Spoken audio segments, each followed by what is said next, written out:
Hello guys. Okay, तो आज हम लोग देखेंगे क्या, यूनिट 15। कौन सा देखेंगे? चैप्टर नंबर 15 देखेंगे, पॉलीमर। छोटा चैप्टर है तो छोटे छोटे चैप्टर पहले कर रहे हैं, ठीक है। चैप्टर नंबर 15 है, जिसका नाम क्या है? पॉलीमर। याद रहेगा आप लोगों को, क्या नाम है इसका? पॉलीमर। देखिए पॉलीमर होता क्या है, ठीक है। देखिए पॉली जो है ना, ग्रीक वर्ड से आया है। पॉलीमर जो चैप्टर है, ठीक है, जो पॉलीमर जो है वो आपको ग्रीक वर्ड से आया है, ठीक है, ग्रीक वर्ड से आया है। इसका मतलब क्या होता है? देखिए दो वर्ड से जुड़ा हुआ है, ठीक है। एक मतलब पॉली और एक का मतलब क्या है? मर। पॉली मतलब क्या होता है? मेनी, ठीक है। क्या होता है? मेनी। और फिर मर का मतलब क्या होता है ना? पार्ट या फिर यूनिट, ठीक है। देखिए मेनी या फिर पार्ट या फिर यूनिट। पॉली मतलब क्या होगा? मेनी, बहुत सारा।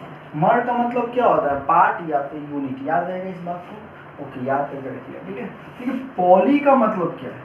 कहने का मतलब क्या है कि जो सिंगल यूनिट को बार बार रिपीट करता है उसको क्या बोलते हैं? पॉलीमर बोलते हैं। क्या बोलते हैं? पॉलीमर। जैसे एग्जांपल के तौर पे मान लीजिए प्लास्टिक का स्ट्रक्चर क्या है, ऐसा है, तो इसी स्ट्रक्चर को क्या कर रहा है? बार बार रिपीट कर रहा है। क्या कर रहा है? रिपीट कर रहा है। तो ये क्या हो जाएगा? पॉलीमर हो जाएगा। क्या हो जाएगा? पॉलीमर। याद रहेगा। अब इसका डेफिनेशन लिख लीजिए, पॉलीमर क्या होता है। तो polymer is a substance. Polymer क्या होता है? Polymer is a substance.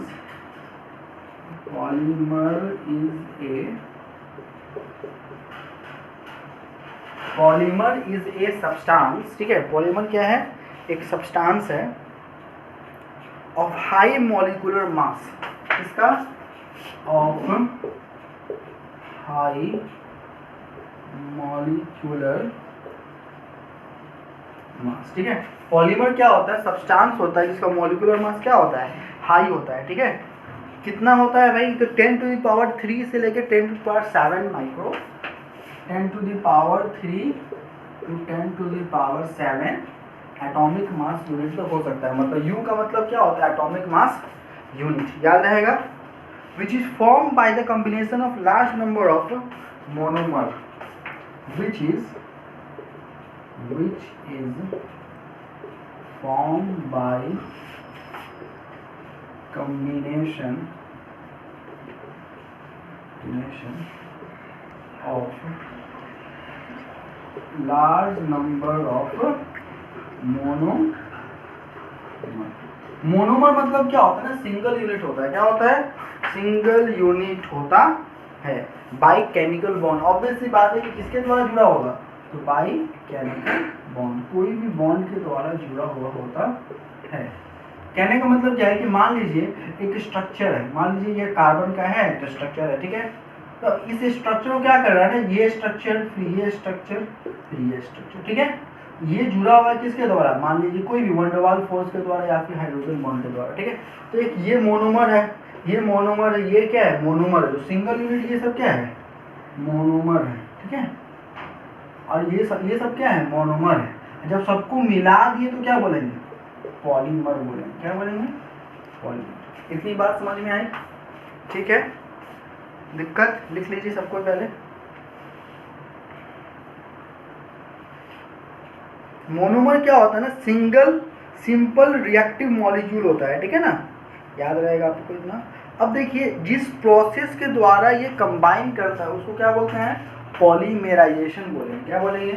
Polymerisation. तो डेफिनेशन लिखिएगा, पॉलीमेराइजेशन। इसको लिख लीजिए आप लोग, लिखिएगा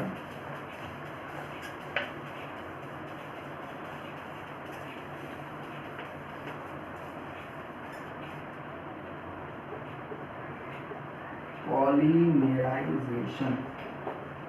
याद रहेगा पॉलीमेराइजेशन क्या होता है। तो पॉलीमेराइजेशन क्या है? ये प्रोसेस है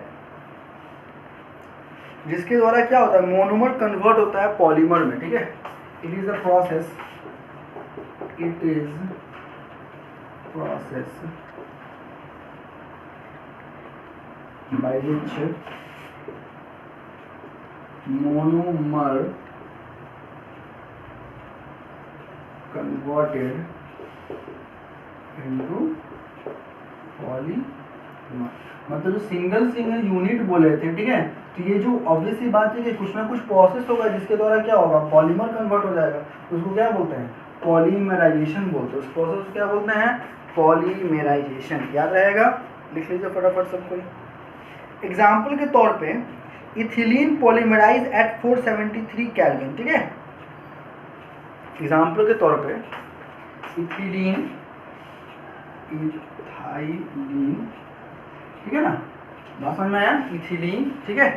कब होगा ये पॉलीमराइज करेगा, क्या करेगा, पॉलीमराइज करता है 473 केल्विन पे, पॉलीमराइज एट 473 केल्विन। याद रहेगा 473 केल्विन पे कंबाइन करता है एट, और हाई प्रेशर भी रहता है, ठीक है, in the presence of oxygen, at high pressure, किसके प्रेजेंस में, हाई प्रेशर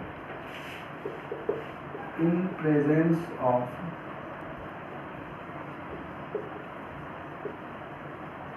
ऑक्सीजन, किसके प्रेजेंस में, ऑक्सीजन के प्रेजेंस में ये रिएक्शन होता है, ठीक है। टू गिव पॉलीथीन, क्या देता है, टू गिव पॉलीथीन। तो आप जो जानते हैं ना, आप लोग जो हमेशा बोलते हैं पॉलीथीन पॉलीथीन, वो पॉलीथीन किसके बनता है, इथिलीन से बनता है। टू गिव पॉली, याद रहेगा। इसका रिएक्शन लिख लीजिए, सबसे पहले रिएक्शन क्या है, ठीक है। इथाइलीन का आपको फॉर्मूला पता होगा। इथाइलीन का क्या बोलते हैं, इथीन भी बोलते हैं, इसका दूसरा नाम क्या है, इथीन भी बोलते हैं ना। तो आपको इथीन फॉर्मूला पता है ना, 2 कार्बन रहेगा और उसके बीच में क्या होता है, डबल बॉन्ड होता है, और यहाँ पे 2 हाइड्रोजन है, यहाँ पे क्या हो जाएगा, ये क्या है, इथीन या फिर इथाइलीन का क्या है ये फॉर्मूला है। देखिए इथाइन अलग होता है ना, ये अलग चीज होता है, इसका फॉर्मूला होता है CH ट्रिपल बॉन्ड CH, ये इथाइन अलग है, और इथाइलीन और इथीन एक चीज होता है, ठीक है, याद रहेगा ना, ठीक है। इसको जब हम लोग O2 के साथ रिएक्शन करवाते हैं तो क्या बनता है, ये पॉलीमर बनेगा, क्या बनेगा, प्लस O2। तो मान लीजिए n नंबर, जैसे मान लीजिए 10 अलग अलग क्या है यूनिट इथीन का, इसको जब कंबाइन करते हैं CH2 क्या कर रहा है, एक यूनिट बना दिया जिसको पॉलीमर फॉर्म बना दिया, इसको क्या बोलते हैं, पॉलीथीन बोलते हैं। क्या बोलते हैं, पॉलीथीन। इतनी बात समझ में आई, दिक्कत, लिख लीजिए फटाफट।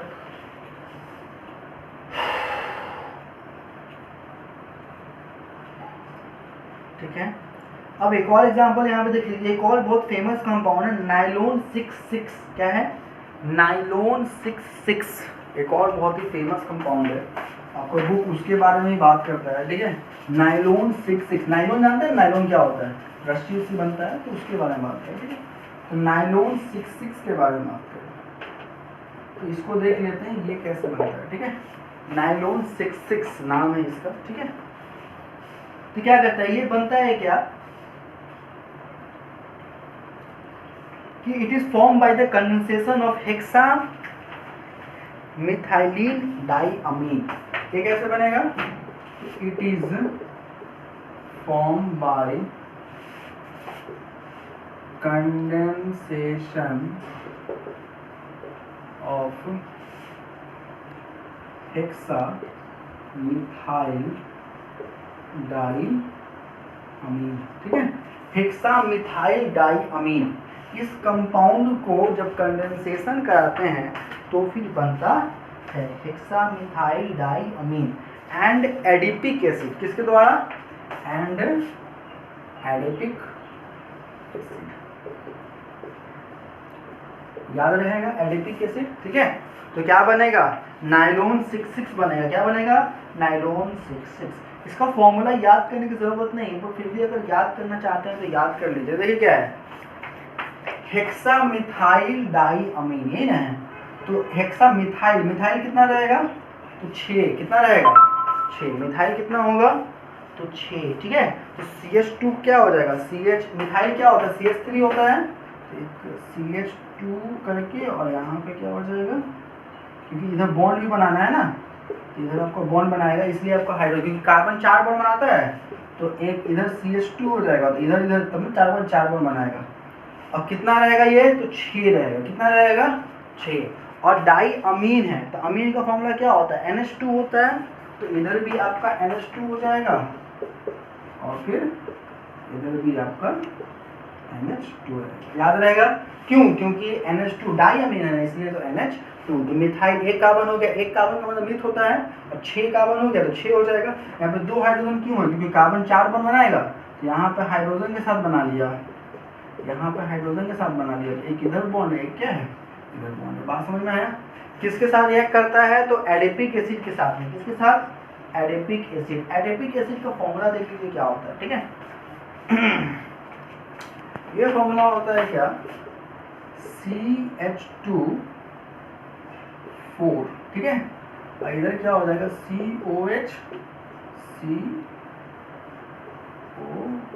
मतलब कि कार्बोक्सिलिक एसिड इधर भी रहेगा, कार्बोक्सिलिक एसिड इधर भी रहेगा, और यहाँ पे क्या 4 कार्बन रहेगा। क्या रहेगा, 4 कार्बन। तो ये क्या है, एडिपिक एसिड और हेक्सामिथाइल डाई अमीन। नाम लिख देते हैं, ये क्या है आपका हेक्सामिथाइल डाई अमीन, और इसका नाम क्या हो जाएगा, एडिपिक। प्रोडक्ट बनाएंगे तो प्रोडक्ट क्या बनेगा, देखिए भाई लिख लीजिए फटाफट। प्रोडक्ट क्या बनेगा, इस दोनों का कंबाइंड फॉर्म क्या होगा, इस दोनों का कंबाइंड फॉर्म, ठीक है ना। तो देखिए हेक्साडाई एनाइलोन 6 कैसे बनता है, NHCH2 6। देखो यहाँ पे NH2 लिखा हुआ है, यहाँ पे सिर्फ NH हो जाएगा, ठीक है। और यहाँ पे कितना है, CH2 6, क्योंकि इधर भी इसको चेन बनाना है ना, क्योंकि पॉलीमर है ना तो चेन बनाएगा, ठीक है ना। तो लिख लीजिए फटाफट। और उसके में NH यहाँ पे क्या हो जाएगा, NH। कहने का मतलब क्या है, एक हाइड्रोजन इधर से लॉस कर दिया और एक हाइड्रोजन इधर से लॉस कर देगा, तो ये आपका प्रोडक्ट बन गया। और यहाँ पे C डबल बॉन्ड O था, तो यहाँ पे ना सिर्फ एक ही C रहेगा, एक ही O रहेगा, एक ऑक्सीजन क्या हो जाएगा, लॉस हो जाएगा, ठीक है, याद रहेगा। और फिर CH2 होल 4, तो ये जैसे है वैसे ही रहेगा, CH2 होल 4। इधर भी क्या रहेगा, C सिर्फ एक ही रहेगा, और इधर भी आपका चेन बनेगा और इधर भी चेन बनेगा। तो याद रखना बहुत आसान है।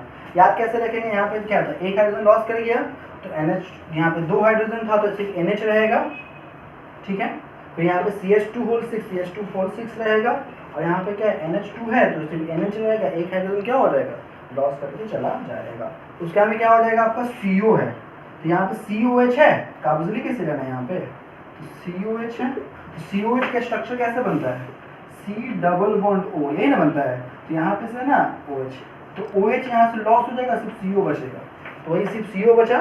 फिर यहाँ पे 4 कार्बन, उसमें फिर क्या है, OH लॉस होकर क्या बन जाएगा, COO।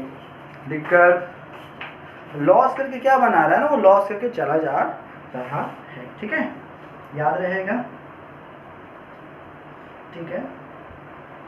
ओके, अब देख लीजिए, मान लीजिए कि पॉलीमर्स को ना एक, अच्छा नामकरण इसका कर देते, इसका नाम क्या है, नाइलॉन 6। कभी कभी MCQ में कभी कभी ना स्ट्रक्चर दे देगा, बोलेगा क्या चीज, ये क्या है आपको पहचानने के लिए, तो क्या रहेगा, नाइलॉन 6 बोलिए, क्या बोलिएगा, नाइलॉन 6, याद रहेगा। अब पॉलीमर का एक और नाम बोलते हैं, पॉलीमर का एक और नाम क्या होता है, तो मैक्रोमोलिक्यूल, क्योंकि बड़ा मॉलिक्यूल से बना हुआ है ना, इसलिए इसको क्या बोलते हैं, मैक्रोमोलिक्यूल। चलिए यहाँ तक लिख लीजिए सब कोई, ठीक है। तो इसके आगे जो होगा क्लासिफिकेशन ऑफ पॉलीमर, उसको हम लोग नेक्स्ट क्लास में देखेंगे। ओके, ठीक है, थैंक यू।